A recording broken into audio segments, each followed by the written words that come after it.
नमस्कार दोस्तों, स्वागत है आपका आपके अपने यूट्यूब चैनल पर। तो दोस्तों, रीट थर्ड ग्रेड भर्ती 2025 लेवल फर्स्ट लेवल सेकंड के ऑब्जेक्शन की प्रक्रिया अभी चल रही है। जी हाँ दोस्तों, बाद में जो 4 सब्जेक्ट की आंसर की आई थी, 3 सब्जेक्ट की माफ कीजिएगा, जिसमें कि लेवल फर्स्ट की सामान्य की आंसर की और इसके अलावा दोस्तों आपकी लेवल 2 में आपकी हिंदी की भी आंसर की आई थी और साथ में ही दोस्तों आपकी इंग्लिश की आंसर की आई थी। तो इसके ऑब्जेक्शन के लिए आपको समय दिया गया था बोर्ड की तरफ से 12 से 14 मार्च तक आपत्तियां ली जाएंगी और आज भी आपत्ति आपकी दर्ज होगी। अब जो अपडेट आ रही है उसमें दोस्तों लगभग 21 प्रश्न बताए जा रहे हैं जो डिलीट हो सकते हैं, क्योंकि इन प्रश्नों में वास्तव में त्रुटि है। अगर आप प्रश्नों को देखें तो उनके आंसर गलत दे रखे हैं या फिर उनके ऑप्शन ही गलत हैं, ऑप्शन में आंसर ही नहीं है, कुछ ही अलग ही यहाँ पर दोस्तों ऑप्शन मान लिया गया है।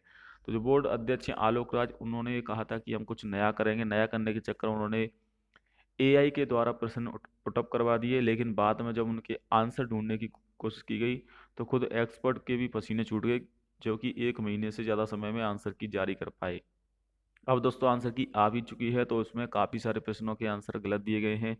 जैसे कि लोकल एरिया नेटवर्क है, ये वाला प्रश्न है दोस्तों, ये भी आपका यहाँ पर पेज नंबर 81 82 पर है।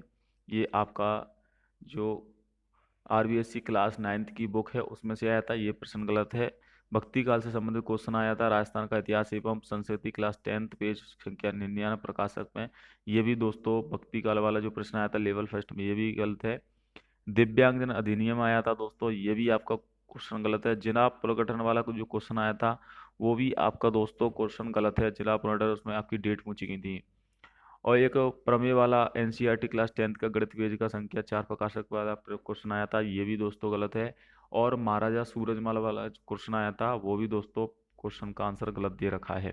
इसके अलावा वासल कौशल विधि वाला एक अल्बर्ट बांडूरा वाला भी क्वेश्चन आया था, वो भी दोस्तों साइकोलॉजी का क्वेश्चन गलत आया है।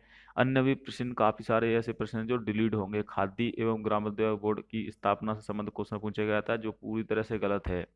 तो ये लगभग मिलाकर दोस्तों 21 क्वेश्चन हो जाते हैं। अब बोर्ड ने तो यहाँ पर 21 क्वेश्चन गलत दे दिए, लेकिन इसका खामियाजा कौन भुगतेगा? छात्र भुगतेंगे, क्योंकि अगर आप एक क्वेश्चन पर भी आपत्ति लगाओगे तो 100 रुपये का चार्ज लगता है। इस प्रकार से अगर आपने 21 प्रश्न पर ऑब्जेक्शन लगाओगे तो 2100 रुपये हो गए। अब यहाँ पर गलती बोर्ड करे, बोर्ड पेपर बनाता है और उसका खामियाजा छात्र होते हैं।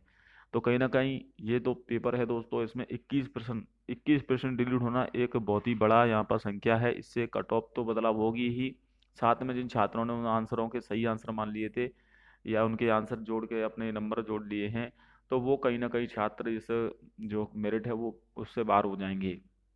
अब देखते हैं क्या रहता है दोस्तों। एक तो इन्होंने इतना वाहियात पेपर बनाया था दोस्तों, ऐसा कभी पेपर नहीं आया है, क्योंकि लेवल का ध्यान नहीं रखा गया था कि ये जो बच्चे हैं वो जो छात्र हैं, जो टीचर एग्जाम दे रहे हैं, वो आपके 1 से 5वीं तक के छात्रों को पढ़ाएंगे, ना कि 9 से 12th वाले स्टूडेंट को। तो उसके हिसाब से पेपर का एक तो लेवल मानक सही नहीं था।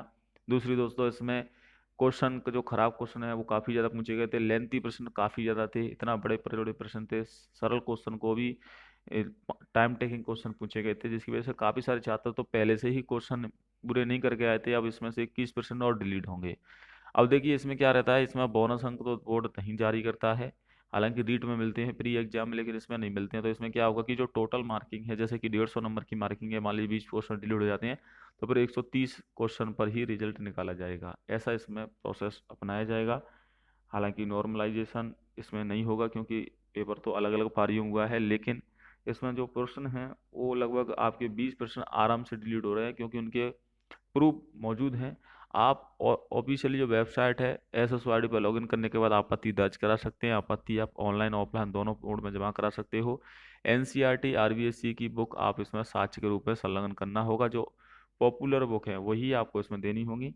बाकी दोस्तों, अगर आप ऑब्जेक्शन जरूर लगाएं, आपको किसी भी प्रश्न पर डाउट है, क्योंकि इसमें ऑब्जेक्शन काफ़ी ज़्यादा आने वाले हैं। 21% बहुत हो जाते हैं दोस्तों। अब उसके बाद फाइनल आंसर की में भी समय लगेगा और फिर रिजल्ट आएगा। लेवल 2 में भी यही हाल है, सभी सब्जेक्ट में 3 से 4% डिलीट हो रहे हैं, चाहे वो लेवल 2 की बात करें या लेवल फर्स्ट में, तो सबसे ज़्यादा प्रश्न डिलीट हो रहे हैं। सबसे बेकार पेपर जो पेपर आया था वो लेवल फर्स्ट का सबसे पहली पारी में आया था।